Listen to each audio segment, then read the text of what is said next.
Robin Squiber, yung pinakasikat na show sa Amerika. Ano yun? Ipapadala ko yun sa'yo sa Facebook. Alright, so mga kaibigan, ngayong umaga pong ito is very special and not just this morning, we hope every morning po yung words. Every morning, hanggang, ano to? Hanggang Sabado ba?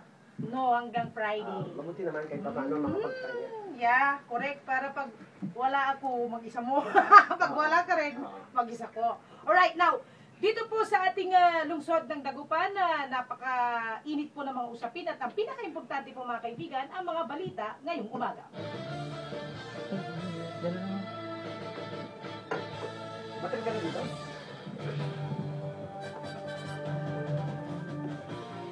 Sa harang puta-putang irang balita, ano ba ang nauunang usapin ngayon, Kuya Morse? Sige. Pumunta ako dito, gumawa ako ng mga 4 na news eh. Akala ko nga akong opo eh, nakatatakot ako dun sa butones. Ang daming butones dyan eh. Baka hindi ko alam. Sige, umpisa natin ano. According sa source ko, may 3 colonels sa Dagupan na papalit kay Superintendent Christopher Abrahano. Tatlo ang probable. So, pwede sabihin natin na 3 yung naglalabi. No? Kasi ganun sa PNP. Ganun ba yun? If you want to become a chief of police or a provincial director or a regional director, kasi sa batas kasi natin sa Republic Act 8551 sa Philippine National Police Reform and Reorganization Act, ang regional director magbibigay kasi sa mayor ng 5 na pangalan nominees. And prerogative ng alkalde, napipili siya ng isa. Exactly. So, ngayong Duterte administration, yung papasok, mapapractice na ng kanyan, mapapractice na ng mga mayor, gobernador.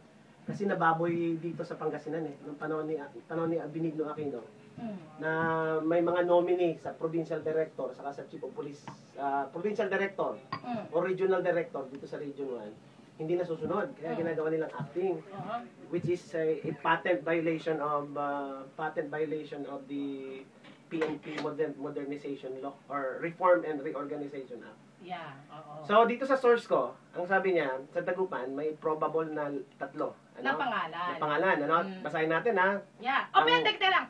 Bago po yan, maya-maya, ang kumpletong detalye yan. Sa iba pang mga balita.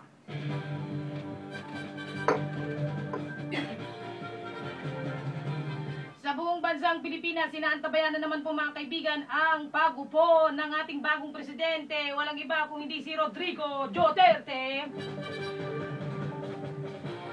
Ipas ako dito. Jadinteron, luyag tayong Pangasinan, syudad tayong Dagupan. Mainit pa rin pong usapin ang comprehensive land use plan na pag-uusapan din po natin maya-maya kasama syempre ang ating kasama, partner nating si Kuya Morse Ortigosa.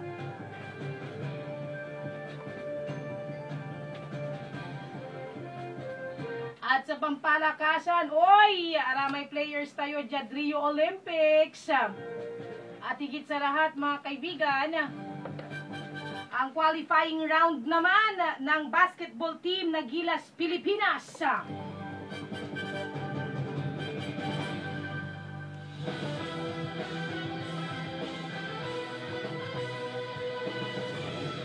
Ayan, pag-usapan na natin yung 3 lespo na magiging chief ng PNP sa syudad ng Dagupan, Kuya Morse. Yung 3 lesbo na lesbo. mga graduate ng Philippine National Police Academy. Sabi nila wag daw lespo kasi less daw yun eh.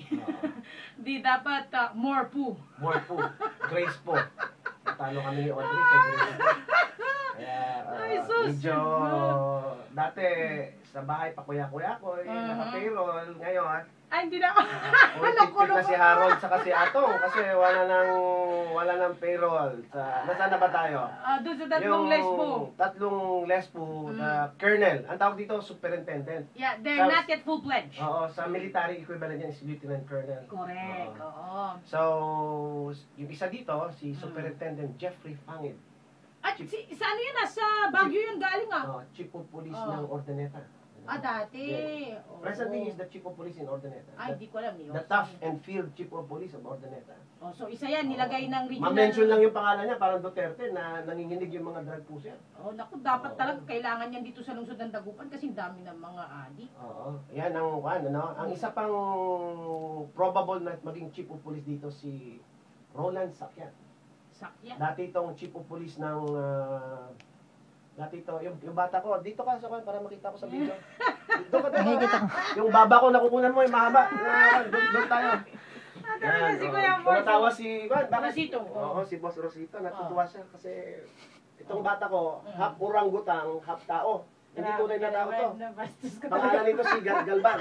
Oo, may background na. Ano, mandudungal kayo, Gagi. Pwede po kayo mag-text 0918-459-2020. Yung mga inyo pong naisiparting, lalong-lalo usapin po ng illegal drugs sa lungsod ng Dagupan. At paano kaya masusolusyonan sa ating lungsod itong illegal na droga? But nonetheless, we still have one name, Kuya Morts. Dalawa pa.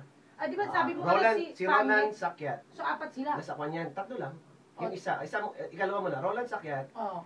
Siya ngayon ang chief of police ng 77 towns, 77 villages or barangay Malasiki town. Malasiki. Very big town oh. yan eh, no? First class town. Ano? Roland Sakyat, ang hepe. Ang isa pa na ginugroom nila na papalit kay Christopher Abrahano, who is a member of PNPA class 1996. Di ba PMA ka rin class 19? Ako? Oo. Si Atong, dapat classmate ko yan. Ang mga batch namin, si Bato, yung si PNP. De La Rosa. De La Rosa. Nung nakapasa kami ng PMA ni Atong, 300 kami. Oo. Pagdating namin sa Baguio, yung teras, yung kama, 298 lang. Oo. Kaya tinawag kami ng commanding general doon na halika kayong dalawa dito. Ito ang ticket ng Victory Liner. Uwi na kayo. Dahil kulang ng kama, umuwi kayo. Oo. Mabuti na lang, humihinto pala yung bus niyan sa season. May nakilala kaming media. Harold Barcelona. Sabi niya, huwag ka nang umuwi ng Davao. Taga Davao kasi ako. Mag-media ka na lang. Nag-media ka na dito sa Dagupan. Kaya ngayon, nagkasama tayo ngayon dito. Nagkasama tayo ngayon dito. Ay, nako. Ngayon, yung isang papalit, sabi nila, Jackie Candelario. Wow. Dating pa niyan, hepe ng Malasiki rin Mangaldan. dati. Nagmalasiki rin nata siya. Hindi, bago yan. Bayambang. Bata ito ni General Ricardo Marquez. Okay. Nung NCRPO pa si General Marquez, itong si Jackie, parang he was part of the intelligence unit. Oo. Ngayon nung si Saltat atang provincial director, na-recommend ni General Marquez ito kay Velasquez, yung regional director, na kung pwede. Oo. Yung pwede. Kaya nung gipit ako noon, wala akong kapera-pera. Tinawagan ko yung boss ko, General Marlo Chan. Sir, makakilala ko yung hepe ng mga dan. So sabi niya, Morts, ang kaya ko lang din sa'yo, kape, saka kopya. Hindi natin bata yan. Bata ni General Marquez. Ganon. Yan. So ngayon, si Jackie Candelario, isa rin. Pero according sa source ko, yung dalawang malakas na magiging chief of police ng Dagupan, Sino? itong Sakyat, saka itong si Pangit. Yan. Naku, alam mo, Kuya Morts, feeling ko magna-number 1 pong programa natin. Oo, puro lalo. number 1 information binibigay mo sa amin eh. Yung source yan, from the horse mouth. Yan. Not only from Atong's mouth, but from the horse. Yung kabayo mismo, kinausap ko. Yan. Saka ito, may dala akong kabayo. Yan, nagbibideo sa atin. Ilalagay natin sa YouTube para malaman nila. Sa Facebook. Sa Facebook. So from these three pupuli, sabi niya, or lespo, who among them has the capacity, I believe dito sa Dagupan naman, wala naman ganun kalaking problema ng illegal drugs. Although we do not deny the fact that we are still having a problem in illegal drugs.